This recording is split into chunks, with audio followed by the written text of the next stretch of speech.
C'est joli ce tableau. Ah ouais, c'est quelqu'un qui s'appelle l'autre B, voilà.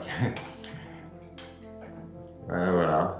Mais je peux l'enlever si vous préférez. Non, non, non, pas du tout. Au contraire, c'est très bien. Bonjour Jean Tirole. Bonjour. Et merci beaucoup de nous accorder cet entretien. Alors nous allons parler de la dette, de ces montagnes de dettes qui s'accumulent pour les États et de la façon, au fond, la plus probable de les rembourser. Qui va payer la facture? C'est une question qui préoccupe beaucoup les Français. Mais avant cela, je m'adresse à l'économiste que vous êtes. Est-ce que vous êtes très inquiet? 8% de récession, c'est colossal. Peut-être que ce sera plus. Est-ce qu'on arrive à ce stade de la crise à mesurer les choses? Jusqu'où l'économie peut s'effondrer? Il faut déjà être assez humble parce qu'on ne connaît pas la nature de ce virus et on ne connaît pas ce type de crise économique. C'est entièrement nouveau. Donc ça pose la question de combien de temps ça va durer. Donc pour l'instant, on sait qu'il y a à peu près 6% des Français qui ont été immunisés, entre guillemets, parce qu'on n'est pas encore trop sûr, contre le coronavirus. C'est-à-dire que si on va avoir sans doute une deuxième, peut-être une troisième vague, et donc le confinement, ça va pas être 2 mois, ça va être beaucoup plus que 2 mois. Il y aura une perte économique considérable.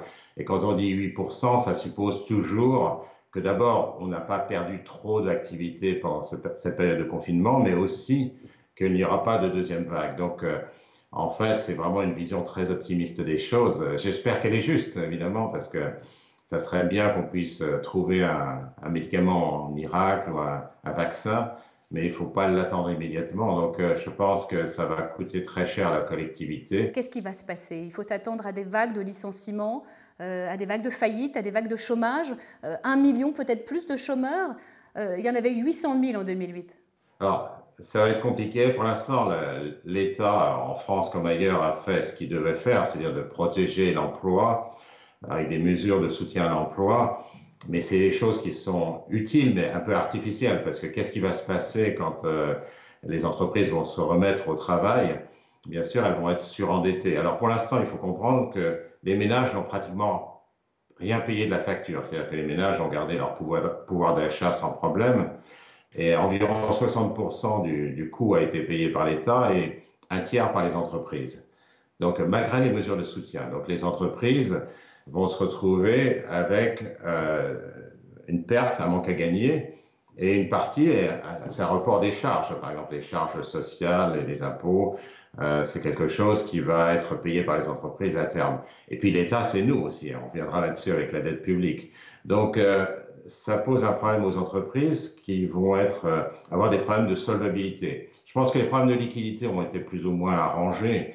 C'est-à-dire le court terme a été arrangé grâce à des garanties de prêts, des reports de charges, des choses comme ça.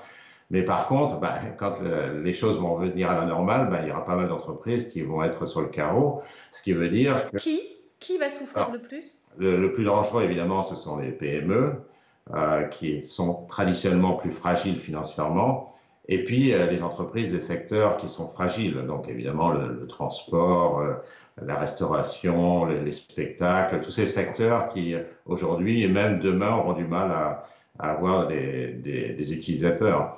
Et donc ces secteurs seront en difficulté, les entreprises les plus fragiles risquent finalement de faire faillite ou au minimum de ne plus embaucher.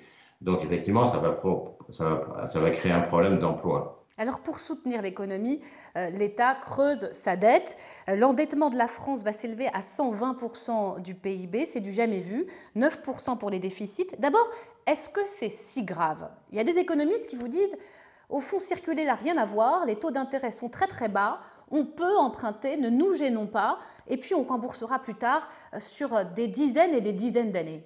Alors tout d'abord, il est normal que les déficits publics se creusent dans une période pareille. C'est tout à fait normal. Il faut des mesures de soutien et donc pas de problème là-dessus. Le problème, effectivement, c'est qu'est-ce qui va se passer après. Alors, les économistes qui disent c'est pas grave, de toute façon, les taux d'intérêt sont très faibles, ont un point qui est juste, c'est-à-dire que si les taux d'intérêt sont égaux à zéro, ça veut dire qu'on peut continuer à s'endetter et finalement ne jamais repayer cette dette tant que les taux d'intérêt restent à zéro. Mais ça, il y a deux paris derrière ça. Il y a deux paris. D'abord, c'est que les taux d'intérêt vont pas remonter. Donc, si on parle Je suis assez confiant dans le court terme. Dans les 4-5 prochaines années, les taux d'intérêt ne vont pas remonter parce que, in fine, on va garder les taux d'intérêt bas, les banques centrales vont le faire, etc. Mais si on parle d'une dette à 50 ans, ben, on ne peut pas parier que pendant 50 ans, les taux d'intérêt ne vont pas remonter. L'autre chose qui m'inquiète un peu plus, c'est la spéculation contre les devises. C'est-à-dire qu'on l'a bien vu avec l'Italie récemment, dès que l'Europe fait semblant de ne pas soutenir à 100%, juste à 99% l'Italie, les taux d'intérêt pour l'Italie commencent à remonter, avec des spreads par rapport à l'Allemagne qui sont importants. Les spreads, je précise, ce sont les écarts de taux d'intérêt, Les c'est écarts ça? de taux d'intérêt, c'est-à-dire le taux d'intérêt auquel l'Italie emprunte et le taux d'intérêt auquel l'Allemagne emprunte. Donc il peut y avoir même dans cette période des attaques sur les États, sur les dettes d'État, des attaques spéculatives. Absolument. Et d'ailleurs, on l'a vu avec la Grèce avant, c'est-à-dire que les taux d'intérêt étaient extrêmement faibles, parfois même négatifs, et ça n'empêchait pas qu'il y avait des attaques sur la Grèce ou aujourd'hui des débuts d'attaques sur l'Italie. Et donc là, il y a un phénomène qui est un peu vicieux, un cercle vicieux là, parce que ça veut dire que si on emprunte à des taux d'intérêt élevés, il y a plus à rembourser évidemment au point de vue charge de la dette. Ça veut dire plus d'austérité entre guillemets, et ça veut dire que ça devient de plus en plus difficile pour les populations de soutenir d'où il y a un risque effectivement que le pays fasse défaut sur sa dette. Cette option-là, Monsieur Tirole, elle est exclue pour la France? Ben, On ne peut pas faire défaut, ce serait trop risqué. c'est risqué, c'est très risqué parce que quand on fait défaut, ça veut dire qu'il y a perte de confiance dans le pays. Scénario donc hautement improbable en ce qui concerne la France. Ce qui se passe, c'est que dans ce cas-là, l'austérité arrive immédiatement puisqu'on doit équilibrer son budget. Et imaginez aujourd'hui qu'on doive équilibrer le budget, ça serait catastrophique. Donc, c'est très, très difficile. Deuxième scénario, qui semble très compliqué à mettre en œuvre à l'heure où nous nous parlons, la mutualisation des dettes au niveau européen, les fameux Corona Bonds. Expliquez-nous de quoi il s'agit et au fond, quelle est la probabilité qu'ils puissent au fond avoir lieu? Alors, les Corona Bonds, c'est une mutualisation de la dette. C'est-à-dire que euh, si l'Italie fait défaut sur cette dette, c'est à l'Allemagne, à la France et aux autres pays de payer. Donc, c'est une certaine forme de solidarité. Et cette solidarité, d'une certaine façon, il y a un peu un paradoxe. C'est-à-dire qu'aujourd'hui, l'Italie n'est pas du tout responsable du Corona Bonds. Et donc, ça veut dire qu'on devrait être totalement solidaire avec l'Italie. Et c'est justement à un moment où on devrait être totalement solidaire avec l'Italie qu'on risque de ne pas l'être. Parce qu'effectivement, on a des inquiétudes sur la solvabilité de l'Italie. L'Italie fait défaut. Dans ce cas-là, c'est à l'Allemagne, la France et aux autres pays de payer. Et ça a un gain et un coût. Donc le gain, c'est que ça calme un petit peu la spéculation contre l'Italie. L'inconvénient, c'est que si ça va trop loin, ça peut engendrer une spéculation contre la zone euro tout entière. C'est-à-dire que l'Allemagne, elle a très peu de dettes, environ 60%, donc elle peut payer, mais elle peut payer pour quoi? Pour elle-même, à coup sûr. Mais est-ce qu'elle peut payer pour l'Italie et a fortiori pour l'Espagne et la France? Ça paraît hautement improbable. Vous comprenez, vous, d'un point de vue économique, ce manque de solidarité? En tant que citoyen de l'Europe du Sud, je souhaiterais des Corona Bonds, évidemment, parce que c'est dans notre intérêt. C'est moins dans l'intérêt de l'Europe du Nord. Et on a laissé jouer cette fracture entre l'Europe du Nord et l'Europe du Sud, et maintenant on est en train de la payer d'une certaine manière. Après, on peut faire beaucoup par la BCE.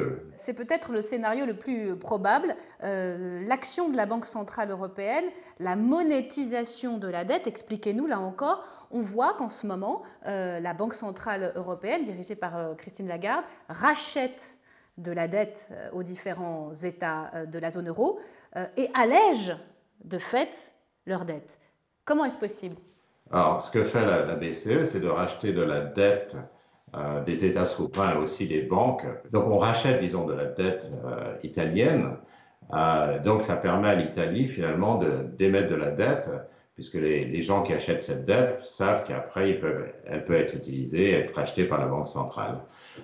Donc, sans discount, d'une certaine manière.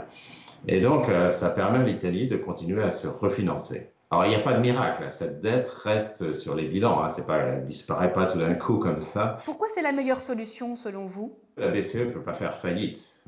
Donc, elle peut toujours émettre des liquidités. Par contre, ce qui peut se passer, c'est qu'il y a de l'inflation. C'est-à-dire qu'elle émet beaucoup de liquidités. Donc, ça veut dire que les agents économiques, que ce soit les banques ou les États, ont plus d'argent. Et comme ils ont plus d'argent, ils peuvent dépenser plus. Donc, s'ils peuvent dépenser plus, alors qu'il y a une offre qui est toujours la même, ça veut dire que ça va se traduire par l'inflation. C'est mauvais l'inflation dans cette période? On n'a pas besoin justement d'un petit peu d'inflation pour, d'une certaine façon, rembourser ou en tout cas alléger le poids de la dette? Oui, tout à fait. C'est-à-dire que l'inflation allège le poids de la dette. Donc, s'il y a de l'inflation de 3, 4, 5%, je dirais que ce n'est pas la fin du monde. Et même tant mieux, ça allègera un peu les poids des dettes. Si on retourne à un système où l'inflation est 10, 15, 20% ou plus, là, c'est vraiment dommage parce qu'on a mis 30 ans à vaincre cette inflation. On a réussi enfin à vaincre l'inflation. Et donc, avoir de nouveau une inflation très forte, ça serait dommage. Il y a un dernier scénario. Celui-là est peut-être le plus insoutenable dans la période, c'est au fond faire reposer le fardeau sur les contribuables, faire un impôt coronavirus, ou même faire travailler, je prends la France comme exemple, les Français plus longtemps et plus. Se serrer trop la ceinture, ça pourrait compromettre la relance économique. Et donc, il faut faire très attention de ne pas faire ça trop tôt. Ceci dit, là, on a immédiatement à l'esprit la réforme des retraites. Ça fait 30 ou 40 ans qu'on a des rapports chaque année qui disent, en gros, le régime des retraites n'est pas pérenne. Donc, il faut trouver une solution. Est-ce qu'on refusera d'améliorer les finances publiques, parce qu'in fine, ça va reposer sur les finances publiques, au moment où ces finances publiques sont très détériorées. Donc, je pense que c'est une décision politique, mais il faut bien réfléchir aux conséquences de cette décision. Continuer les réformes, alors lesquelles précisément? Les réformes, elles s'imposent clairement. C'est-à-dire qu'il va falloir assurer la pérennité de l'État-providence, qui n'est pas assurée, parce que là, avec la dette qui augmente, avec des déficits publics importants, on risque de se retrouver dans une situation où on sera obligé de sacrifier une partie de l'État-providence. Et je ne le veux pas, et je pense que la très grande majorité des Français ne le veulent pas. Donc il va falloir trouver des économies. Alors où? Qu'est-ce qu'on fait précisément? Où trouve-t-on les économies? Je pense qu'il faut réfléchir à la notion d'austérité. On s'aperçoit aujourd'hui que l'Allemagne austère, entre guillemets, a 4 fois plus de place dans les unités de soins intensifs, qu'elle dépense beaucoup plus pour soutenir l'activité que tout autre pays européen, parce qu'évidemment, elle a fait des économies avant. Si on ne suit pas l'Allemagne dans les réformes, on risque le déclassement, nous, Français? On risque le déclassement. Et je dirais de façon plus générale, il faut investir dans l'avenir. C'est-à-dire que notre obsession, c'est la consommation, et on néglige l'avenir. C'est-à-dire qu'on néglige le climat, on néglige l'éducation. La France est catastrophique dans les classements internationaux. On néglige l'université, on néglige un peu tout ce qui va préparer l'avenir en France. J'ai une dernière question. Dans cette période, il y a les pessimistes qui parient sur des convulsions sociales liées à la crise économique qui va être difficile. Et puis il y a les optimistes qui, eux, rêvent d'une forme de nouvel humanisme fait de solidarité sur des biens publics comme la santé. Où est-ce qu'on vous range, Jean Tirole? Moi, je suis un peu entre les deux. Il faudrait qu'on arrive à changer de société maintenant. Penser qu'on va avoir un grand soir et que tout d'un coup, les mentalités vont changer, ça me paraît un petit peu irréaliste, même si je le souhaite. Merci, Jean Tirole, de nous avoir fait partager vos analyses sur cette crise sans précédent. Merci encore. Merci beaucoup. Au revoir.